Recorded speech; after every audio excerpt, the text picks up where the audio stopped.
तो कैसे हैं आप सभी? मुझे मिस किया? नहीं। हाँ, कोई ऐसी तोप तो मार नहीं दी थी मैंने जो आप याद करोगे।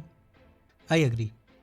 वेल, इस वीडियो के साथ हम यूट्यूब के खेल में दोबारा उतरने की कोशिश करेंगे, जहाँ मैं लाल सिंह चड्ढा पर अपना टेक रखूँगा, जहाँ पिक्चर की अच्छाइयाँ होंगी, निरी बुराइयाँ भी होंगी, एंड लास्ट में कुछ रिकमेंडेशंस हैं मेरे पास।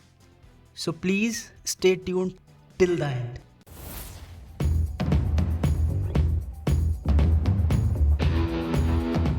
आई नो कुछ ज़्यादा ही लेट हैं हम इसके ऊपर बात करने के लिए, बट स्टिल कहीं से तो शुरुआत करनी थी ही। तो ये फिल्म फॉरेस्ट गम का इंडियन एडेप्टेशन है।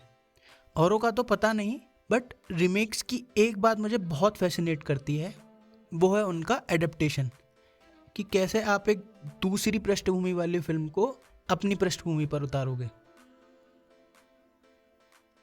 फॉरेस्ट गम में through various historical events like Vietnam war, John linen interview, Watergate scandal, एक क्रिटिक करी गई है अमेरिकन इम्पीरियलिज्म पर। एंड इन द एंड आपको ये फील भी होगा कि ये लोग अपने हित के लिए फॉरेस्ट को यूज़ कर रहे हैं। सो इंडियन एडेप्टेशन में फ़िलहाल कुछ क्रिटिक करना अपने आप में मुश्किल काम रहा होगा, जिसका मतलब है प्रॉब्लम्स यहीं से शुरू हो गई थी। यहाँ आपको इवेंट्स तो दिखाए जा रहे हैं, जैसे 1983 वर्ल्ड कप, रथ यात्रा, कारगिल युद्ध, अन्ना हजारे अनशन, बट ना तो इन इवेंट्स का इम्पैक्ट कैरेक्टर पर रहा, ना ही फिल्म पर। लेकिन एक चीज़ यहाँ मुझे जेन्युइनली सरप्राइज करती है, वो थी यंग शाहरुख खान को लाल का सिग्नेचर स्टेप सिखाना। ये मेरे लिए काफ़ी सरप्राइजिंग था। जहाँ फॉरेस्ट गम में फॉरेस्ट एक ही जगह बैठ के अपनी कहानी सुनाता है, वहीं लाल सिंह चड्ढा में ये अपनी कहानी एक ट्रेन में बैठ के सुनाता है। ये एडेप्टिंग मुझे काफ़ी बढ़िया लगी, स्पेशली वो इंटरवल ब्लॉक जहाँ लाल अपने आर्मी वाली दोस्त की बात सुनाता है और ट्रेन और उसकी ज़िंदगी दोनों अंधेरे में चली जाती हैं। मतलब ट्रेन के टनल में जाने को एक मेटाफर के तौर पर यूज़ करा गया है। एक रिटार्डेड पर्सन का आर्मी ज्वाइन करना बहुत लोगों को खला होगा, लेकिन मुझे इससे कुछ खास प्रॉब्लम नहीं हुई। इतना तो सस्पेंशन ऑफ डिसबिलीफ में कर सकता हूँ। लेकिन फॉरेस्ट गम में इसका लॉजिक दिया गया है। जाके आप प्रोजेक्ट 100,000 सर्च करना गूगल पर, मिल जाएगा आंसर। लेकिन असली प्रॉब्लम तो मानव इसके कैरेक्टर वाले रोल पर पड़ी, इसके बारे में आगे बात करेंगे।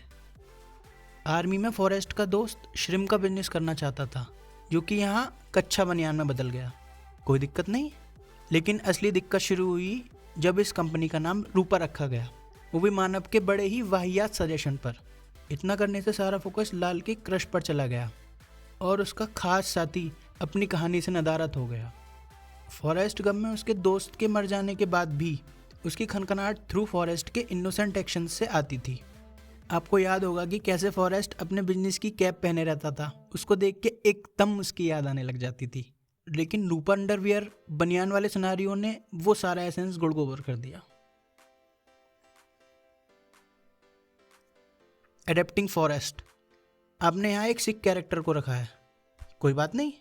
ना ही मुझे उसके पंजाबी एक्सेंट से कुछ प्रॉब्लम हुई, लेकिन प्रॉब्लम हुई आमिर की इस कैरेक्टर को लेकर अप्रोच से। जहाँ टॉम हैंक्स के चेहरे पर बहुत कम भाव नज़र आते हैं, वहीं आमिर के लाल पर आप निरे भाव नोटिस कर सकते हो, जिससे हमारा ये बिलीफ उठने लगता है कि क्या सच में इस इंसान का IQ 75 से कम है। यंग लाल का जो बच्चा कैरेक्टर प्ले करता है, उसने कितने सुंदर टेम्पलेट सेट करके दी थी। एकदम शांत स्वभाव का बालक, जितना माँ ने और रूपा ने समझा दिया उतना उसने समझ लिया। लेकिन वहीं आमिर अपने यंग सेल्फ में कहीं से भी रिटार्डेड नहीं लगते। उनके चेहरे पर गुस्सा, प्यार, रोष सब देखा जा सकता है। यहाँ तक कि अपने आप को ज़्यादा लाइकेबल बनाने के चक्कर में वो ये तक कह जाते हैं कि जितना बेवकूफ़ आप मुझको समझते हो ना, मैं उतना हूँ नहीं।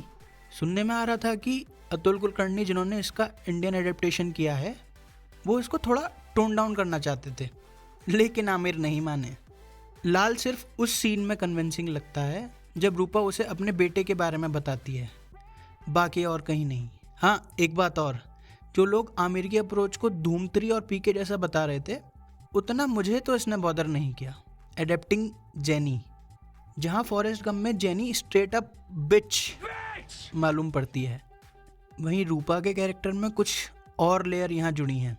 यहाँ उसके एक्शंस के मायने थोड़े अच्छे से समझ आते हैं, उसका चाइल्डहुड ट्रॉमा नज़र आता है, करीना कपूर को कास्ट करने का डिसीजन बहुत बहुत एप्ट लगता है। Adapting lieutenant Dan. So let's address the elephant in the room.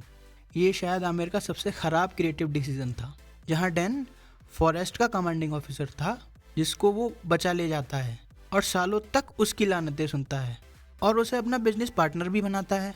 वहीं लाल नासमझी में एक आतंकी को ले आता है। ये देखकर भाई मेरा सच में मुँह उतर गया था। मतलब मुझ जैसे इंसान को जो प्रोपोगंडा और बायकॉट में बिल्कुल विश्वास नहीं रखता, वो तक कह बैठा था कि भाई यहाँ तो सच में बायकॉट होना चाहिए। नहीं मतलब आमिर साहब क्या प्रूफ करना चाह रहे हो आप यहाँ? मेरे हिसाब से ये क्रिएटिव चॉइस इस फिल्म का बिगेस्ट फ्लॉ है। इसने सब कुछ गुड़ गोबर कर दिया है यहाँ पर। लेकिन जो बात मानने वाली है, कारगिल वॉर शूट बहुत बढ़िया करा था इन लोगों ने। नागा चैतन्य ने भी अपने कैरेक्टर को बहुत अच्छे से अडेप्ट किया है। यहाँ तक कि उन्होंने वो अजीब सा मूवी बड़े कायदे से बनाया है, जैसा फॉरेस्ट गम में उनका दोस्त बनाता था।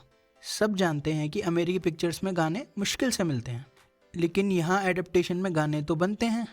तो कुछ एल्बम्स ऐसी होती हैं जो एक बेहतर फिल्म डिजर्व करती हैं, जिसका बहुत ही रिसेंट एग्जाम्पल है शमशेरा। नो डाउट लाल सिंह चड्ढा के गाने बहुत बेहतरीन हैं, लेकिन वो फिल्म के नैरेटिव को बिल्कुल भी इन्हांस नहीं करते। लेकिन एक गाना फिर ना ऐसी रात, इसमें एक्सेप्शनल केस है। जब लाल और रूपर इंडियन गेट के पास पूरी रात घूमते हैं और पीछे से गाने की लाइन सुनाई देती है, देखता हूँ मैं तुम्हें जैसे तुम उस नज़र से मुझे देखने लग जाओगे, या उस उम्मीद में मेरी ज़िंदगी गुजर जाएगी। मतलब भट्टाचार्य ने क्या ही कह दिया यार, अलग लेवल पर ले गए यार, अलग लेवल पर ले गए। कुछ ही मोमेंट्स ऐसे हैं इस फिल्म में जहां आपको एकदम परफेक्शन लगता है। ये वाला मोमेंट उनमें से एक था। इसकी और भी गाने हैं जैसे कहानी, मैं की करा और तेरे हवाले। जितनी खूबसूरती से लाल की नाइविटी और इनोसेंस को हमारे दिल और दिमाग को समझाया जाता है, अनफॉर्चुनेटली आमिर अपने किरदार को हमें ऐसा दिखा नहीं पाते। तो कुछ इस तरह से उतार चढ़ावों वाला रहा हमारा एक्सपीरियंस इस फिल्म के साथ। आप लोगों का एक्सपीरियंस कैसा रहा इस फिल्म के साथ, प्लीज़ कमेंट सेक्शन में ज़रूर बताना। कुछ मेंटली रिटार्डेड और ऑटिज्म वाले कैरेक्टर से रिलेटेड मेरी फेवरेट फिल्म्स हैं the rain man, my name is Khan और बर्फी। आप 100% इन फिल्म से डिसअपॉइंटेड नहीं होंगे, इतना पक्का है। तो गाइस कैसी लगी आपको मेरी ये वीडियो, प्लीज़ कमेंट करके बताना। अच्छा बुरा जो भी लगा हो, आपके फीडबैक इस चैनल के लिए बहुत ज़रूरी हैं। Thank you for watching.